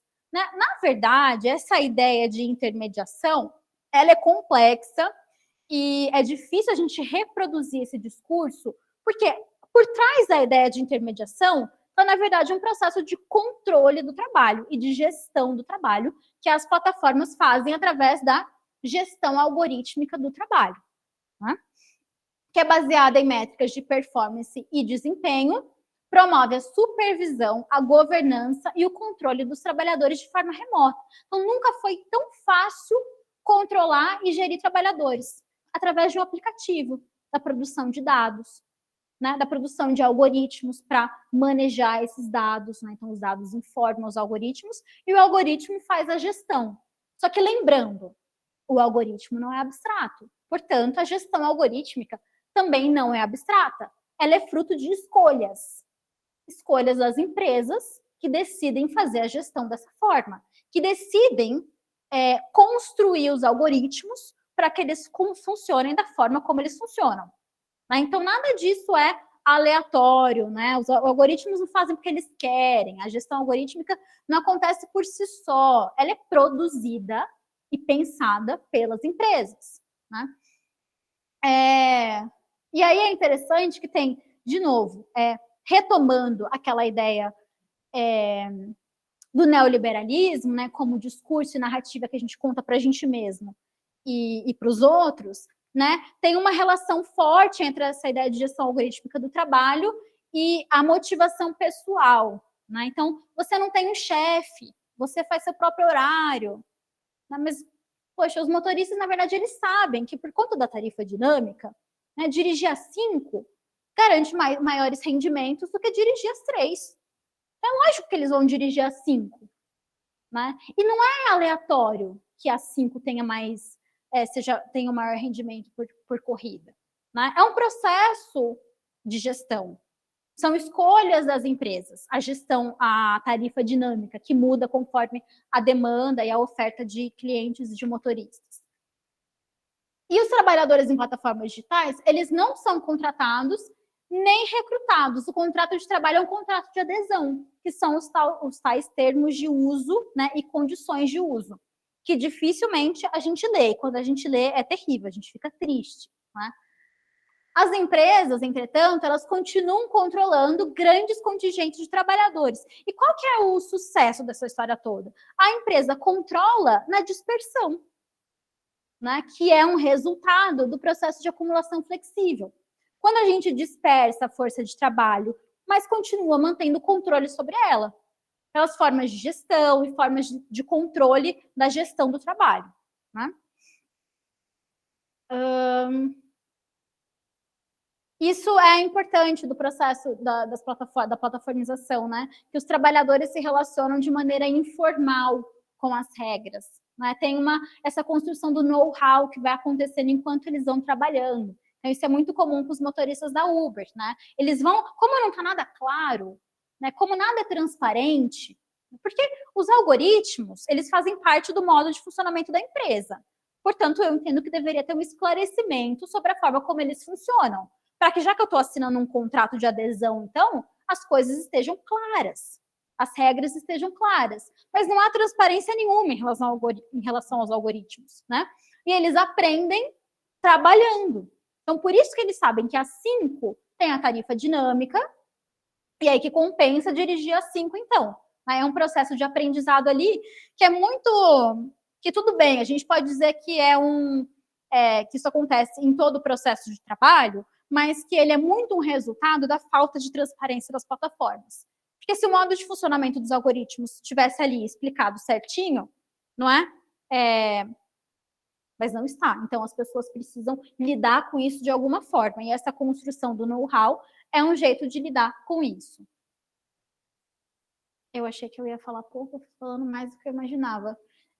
Deixa eu passar aqui por essas questões de forma mais rápida, para a gente poder ter um tempinho das questões.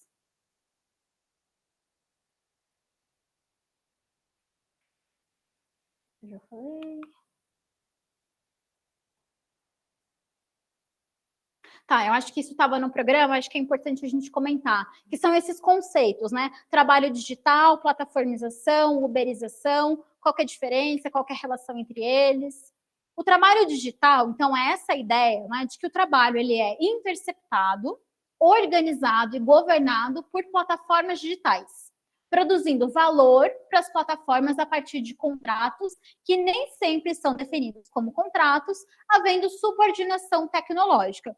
Então, por exemplo, o trabalho gratuito que a gente faz para essas empresas, essas mídias sociais, né? Então, o Instagram, o Facebook e tudo mais. É um trabalho digital, não é chamado de trabalho, mas porque a gente está fornecendo dados, não é, que geram lucro para essas empresas. Esse conceito de trabalho digital, ele emerge no campo da sociologia do trabalho, sobre a formação de um contingente de trabalhadores que atua via internet e TICs, que são as tecnologias de informação e comunicação, ou em atividades digitalizadas no setor de serviços, por exemplo. E a ideia de plataformização, né, que também se usa muito no campo. essa ideia de que existe uma dependência que trabalhadores e consumidores têm das plataformas digitais, mediadas nesse contexto de dataficação sobre o qual eu falei, mediada por algoritmos, financiarização, num cenário de intensificação da flexibilização de relações e contratos de trabalho sob essa racionalidade empreendedora. Tá?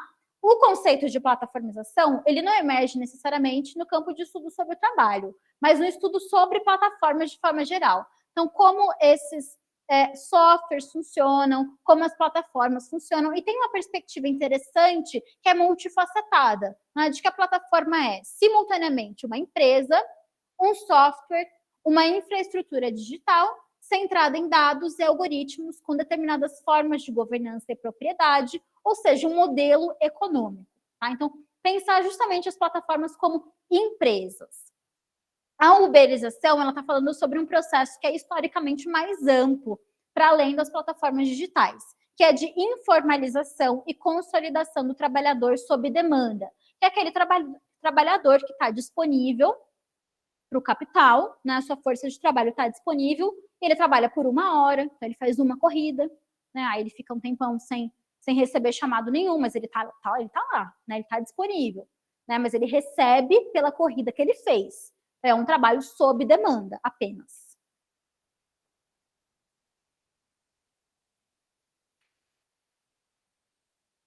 E aí eu acho que, para eu terminar e a gente poder ir para as questões rapidinho, eu gostaria de falar de novo sobre essa problemática da naturalização. Né? Então, tanto a naturalização da tecnologia, que envolve essa naturalização dos algoritmos, né, da gente não dar nome aos bois, digamos assim. Dizer que os algoritmos são produto da ação de uma empresa, da tomada de decisões de uma empresa. Né? Acontece essa naturalização desse processo todo. E uma naturalização do trabalho em plataformas. Né? Como se a gente pensasse que não tem muito uma alternativa, não é? Para a forma como essas empresas e plataformas atuam, né? Empresas que disfarçam relações de trabalho sob essa ideia de parceria, de colaboração, justamente para apropriar mais valor gerado pelo trabalho humano. Não há um questionamento. E isso está muito imbricado à naturalização da tecnologia.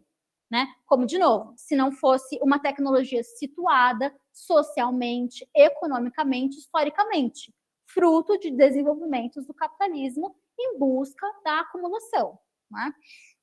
E eu acho que isso tem a ver com o que a Carlota Perez fala, que são ondas de transformação técnico, econômica e social. Né? Ela vai dizer para a gente que a gente está atualmente num período de reorganização da sociedade digital. Né? Então, um primeiro momento foi de instalação, ela disse. Então, ali o desenvolvimento do microchip, do microprocessador. Na década de 80, a ampliação das TICs, né, as tecnologias de informação e comunicação, dos computadores, da digitalização. Na década de 90, aquela euforia, né, em torno da internet, da coisa do prefixo E sobre a qual eu falei para vocês. Então, tudo isso aqui a gente chama de instalação dessa sociedade digital. Né? Um segundo momento é um ponto de transição, que é esse estouro da bolha.com, que implica numa reorganização do Estado, da sociedade, que busca controlar, impor limites e legislar. Então, ela fala, a perspectiva dela é que a gente está nesse momento. Eu acho que esse momento implica no que eu tentei fazer aqui hoje com vocês, que é esse questionamento das coisas, né? Para a gente não naturalizar e entender que as plataformas, elas são consequências de um processo histórico amplo e mais antigo.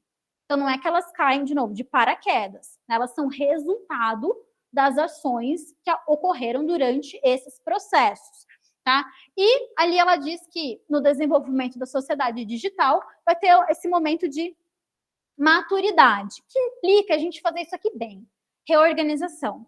E isso tem a ver com o trabalho de vocês, né? O trabalho da galera do jurídico, digamos assim. E aí eu acho bacana que vocês estejam aqui tentando entender e compreender essa perspectiva socioeconômica para atuar de forma mais esclarecida, digamos assim. Então, e aí eu retomo a minha pergunta inicial e finalizo. O espraiamento das plataformas de trabalho. Em qual relação capital-trabalho e em qual contexto? Numa relação de desigualdade de forças entre capital e trabalho, de crescente expansão da acumulação flexível, movida por novos modelos organizacionais e de gestão. Um contexto de proteção do trabalho enfraquecida pela retração da ação sindical. Um período marcado pela redução da proteção social e do trabalho e de perdas significativas para a classe trabalhadora que incorpora essa ideologia neoliberal. E aí, aqui os filmes que eu falei para vocês. Esse aqui tem no YouTube, esse na HBO e esse no Prime. São todos bem interessantes, principalmente esse dot-com bubble aqui. É muito bom, porque tem a fala da galera que estava atuando naquela época, investidores nessas empresas de tecnologia, pessoas que fundaram as empresas de tecnologia e quebraram, né? E eu acho que apresenta uma contextualização bem legal, assim, para entender o que são as plataformas de forma mais geral, assim, contextualizada. O Grande Demais para Quebrar também é muito bom. Esse é filme, não é documentário.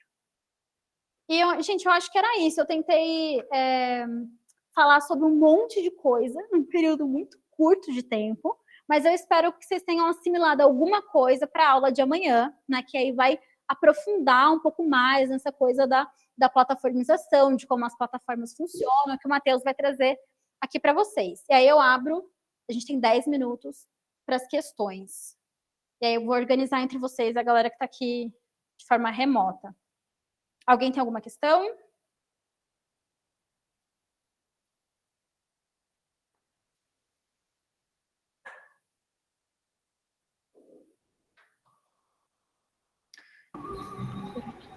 Tem uma colega com a mão levantada, professora. Ai, eu não estou vendo aqui se ela... Pode abrir o microfone e falar, por favor.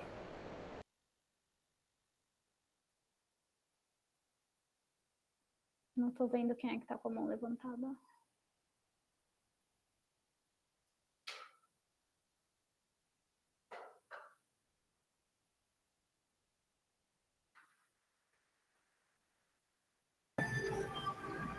Foi sem querer, professora, parece que ela levantou sem querer, mas aproveito, já que eu abri o microfone.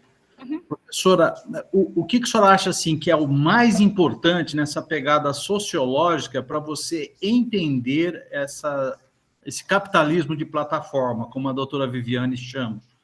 Não só na de transporte, né? O que a gente tem que voltar para o mais importante para a sociologia laboral para conseguir compreender como funciona isso? Seria essa questão das estruturas de rede, que eles também fazem para deixar o público assim, como que praticamente viciado em um tipo de transporte? De chamar Uber todo o transporte, por exemplo, né? Obrigado. Eu acho que tem... Obrigada pela pergunta. Eu acho que tem diferentes perspectivas, diferentes entradas nesse entendimento. A perspectiva que eu gosto muito é de pensar sobre relações de trabalho e condições de trabalho, né? Então, por isso que eu gosto de ir para campo, né? Para ouvir as pessoas que estão trabalhando nessas plataformas. E aí pensar as relações de trabalho, mas as condições de trabalho também, entendendo o modelo de negócio das empresas. Então, quando eu volto para os termos de uso, para as condições de uso dessas plataformas, não é à toa. É para entender o que elas estão dizendo sobre elas mesmas, sobre como elas funcionam, né? Indo para as relações de trabalho, escutando as pessoas que trabalham com essas plataformas, a gente complementa muito bem esse entendimento, né? Porque tudo bem, a plataforma fala lá no termo dela que ela cobra uma multa quando a diarista da Parafuso não comparece no serviço. Mas aí, um esforço muito simples e rápido que a gente pode fazer é lá no Reclame Aqui. Vão lá no Reclame Aqui da Parafuso. Tem centenas e milhares de reclamações de diaristas dizendo assim: eu tive que faltar na diária porque o meu filho ficou doente. Eu tive que faltar na diária porque eu perdi o transporte. E aí eu cheguei lá, não me receberam, e aí a plataforma não me deixou nem justificar por que eu faltei, né? Então, é uma relação tão unilateral, parece que é das empresas com elas mesmas, né? Os trabalhadores não são considerados nesse processo, mas eles estão ali, né? Eles estão no efeito de rede. Sem o efeito de rede, a plataforma não funciona enquanto um modelo bem-sucedido de negócio, né? Então, eu gosto dessa ideia de pensar as duas coisas, condições de trabalho e relações de trabalho, e entender o ponto de vista da empresa sobre ela mesma e o ponto de vista dos trabalhadores, né? E aí, é lógico, aí tem todo esse contexto sociológico e tudo mais, de processo do capitalismo e tal, mas eu acho que a partir dessa coisa das relações, das condições, a gente entende muito, assim, esse processo. Obrigado, professora. Muito esclarecedora a sua abordagem. Eu também concordo, porque nós do direito... Desligou o microfone. Perdão. Grato pela questão. É que eu habilitei o espaço aqui, está desligando o microfone. Grato pela resposta, né? Porque a gente do direito tem o costume de fazer a pesquisa mais em termos bibliográficos, né? E de outros tipos de doutrina e tal, são raros aqueles que fazem a pesquisa em termos fáticos, né? Sociológicos. E para essa questão de plataforma é muito interessante, né? Essa abordagem de saber o que se passa, né, no universo da parte que é menos, que é a mais frágil, né, que no caso é quem está dando a força de trabalho que nunca vai poder ser reposta. E de uma hora para outra ela perde o acesso à plataforma e ela não tem a quem recorrer. Aliás, ela nem sabe a quem recorrer, até porque tem a discussão da competência de onde seria, né, e que já estão tirando da Justiça do Trabalho. Obrigado parabéns pela aula, viu? Excelente aula, Magna. Obrigada. Obrigada. É isso mesmo, Laura. O comentário do colega foi excelente, é isso. Mais alguma questão?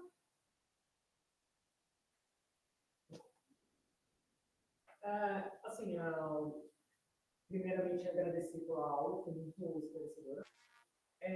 O que a gente pode observar também é que talvez os curadores hoje não aproximam, mas funcionam as pessoas numa ilha, que a gente observa. Eu tenho. É que eu acho que... Desculpa, Raquel, tem um colega aqui que está fazendo uma questão, mas eu acho que vocês não estão escutando. Peraí, vou levar o microfone. Perdão. Vou levar o microfone. Bom, só para não me alongar tanto, só com relação a...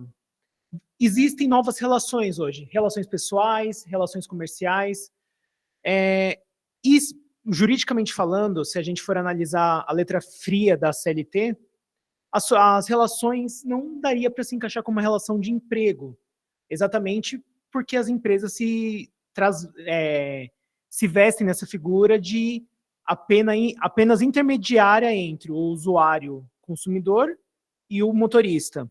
Talvez não fosse o caso de pensar numa nova relação em que equilibre a balança entre o capital e o trabalho.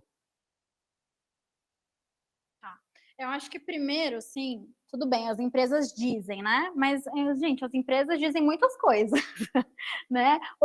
A gente tem que ler o que as empresas estão dizendo de forma crítica, né? A gente tem que observar os discursos dessas empresas, que é um discurso que está totalmente associado à gramática do capital de geração de lucros, não é? Então, assim, tudo bem, a empresa pode dizer, eu sou intermediadora desse trabalho.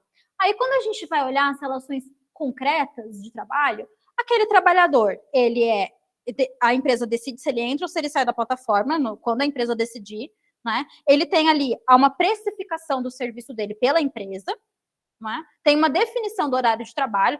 Então, eu não sou da área, mas eu entendo que tem outras dimensões que caracterizam uma subordinação, não é? Então, assim, a gente tem que olhar para o que as empresas estão dizendo, mas de forma crítica. Eu acho que esse é um primeiro esforço. Agora, em relação a esse desenvolvimento de uma terceira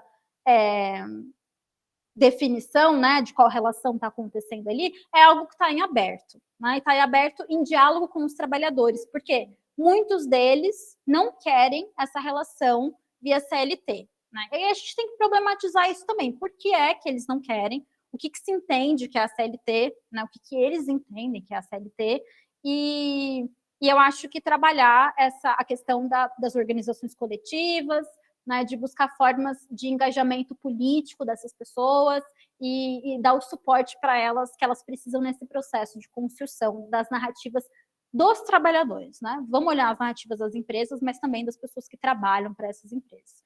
Eu acho que é isso, essa é a minha perspectiva, assim. Agora, a Raquel, que tinha levantado a mão. Obrigada, desculpa, não tinha visto.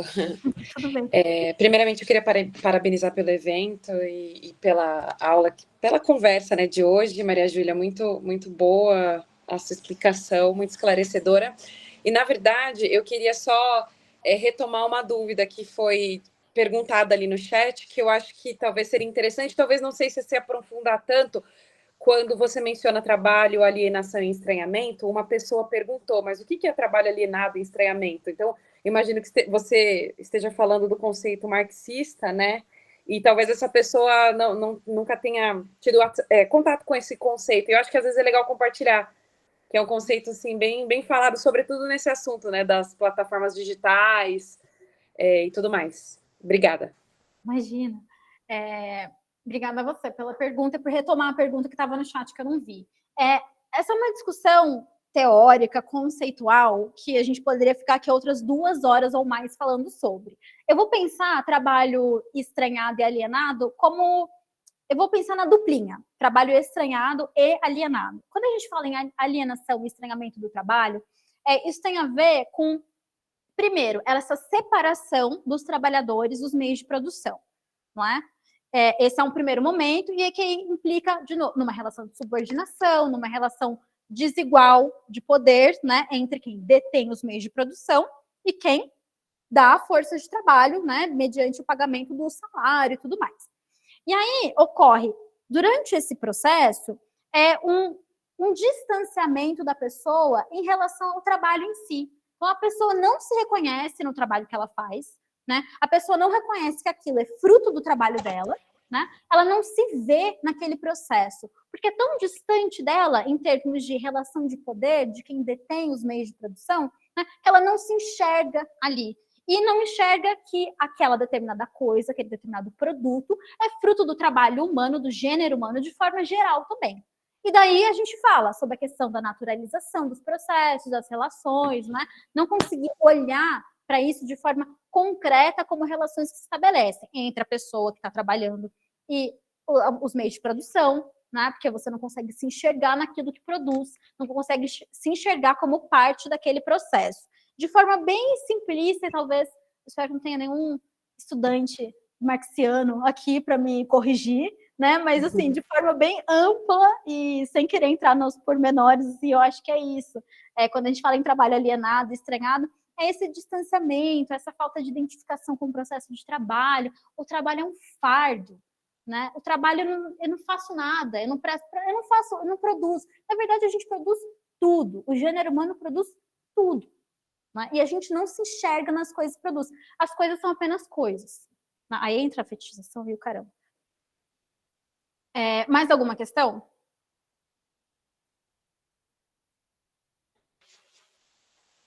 Professora, só aproveitando, já que ninguém fez a questão, poderia falar um pouquinho mais sobre as bolhas, especialmente dessa do mercado subprime aí de 2008 para frente?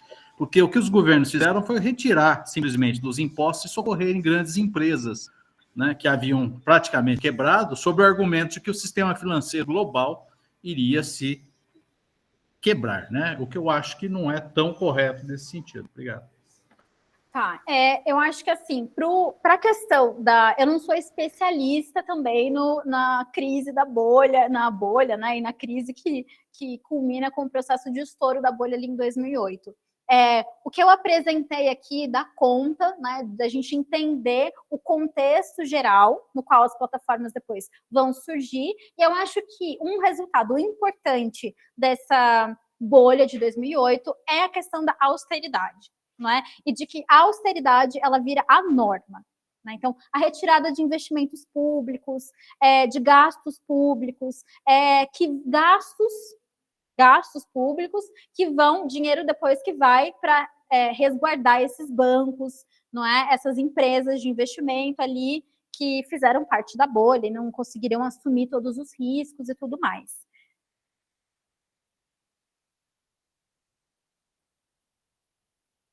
É isso, gente, ou mais alguma coisa?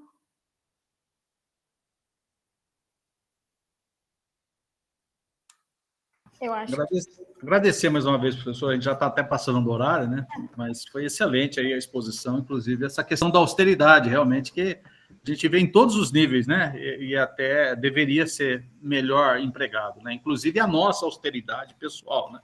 Muitas vezes a gente fica refém de um mercado aí por não administrar bem as próprias finanças, né? E a gente percebe isso em todos os sentidos, né? Embora também não seja especialista, né? Mas a gente não acha justo que as grandes empresas que sempre tiveram lucros, né? A primeira oportunidade que tem uma despesa maior, elas jogam para os governos serem socorridas. E isso acaba mexendo com o nosso bolso, né? De todos os povos envolvidos aí, em nível global. Obrigado. Para terminar, o Gustavo colocou uma questão, eu vou deixar uma indicação de bibliografia sobre essa questão, porque mencionaram o nome dele aqui no chat, que é do Rodrigo Carelli, né? O Rodrigo Carelli, ele tem um livro muito bacana, que foi escrito em coautoria com o Murilo Carvalho, essa é para o Gustavo, que fez a pergunta, né? Ele perguntou sobre subordinação jurídica que cederia espaço a uma subordinação algorítmica. E o Carelli e o Murilo têm trabalhado muito com essa questão, e se eu não me engano, plataformas digitais. Se você pesquisar, não tenho aqui a referência completa, talvez eu possa colocar lá no Classroom depois. Isso, exatamente, Laura, ele é procurador. Plataformas digitais, tá? A autoria do Rodrigo Carelli, do Murilo de Carvalho, os dois escreveram um livro muito bacana sobre as plataformas e muito, assim, eles trabalham com todas essas questões e entram nos pormenores jurídicos sobre os quais eu não tenho a habilidade de falar. Então, isso, Dr. Rodrigo Carelli e Murilo de Carvalho. Se procurarem esse livro, eu acho que... Olha só, a Lívia já colocou o link aqui para a gente. Plataformas digitais e o direito do trabalho, como entender a tecnologia e proteger as relações de trabalho no século XXI. Deu para pegar? Vocês querem que eu repita? É isso. Então, eu acho que é isso, gente. Muito obrigada pela atenção. Foi a primeira vez que eu dei essa aula, então obrigada pela paciência. Vou fazer ajustes, com certeza. E espero que vocês tenham gostado e que vocês gostem do curso, assim, de forma geral. Foi pensado com muito carinho pela Renata e pelo Matheus. E obrigada pela presença aqui, pela galera que assistiu também. Valeu. Obrigado, professora Regia. Parabéns. Obrigada. Tchau, pessoal. Boa noite. Agradecer aí o pessoal do suporte também, hein? Muito bom. Obrigado, hein? Tchau, tchau.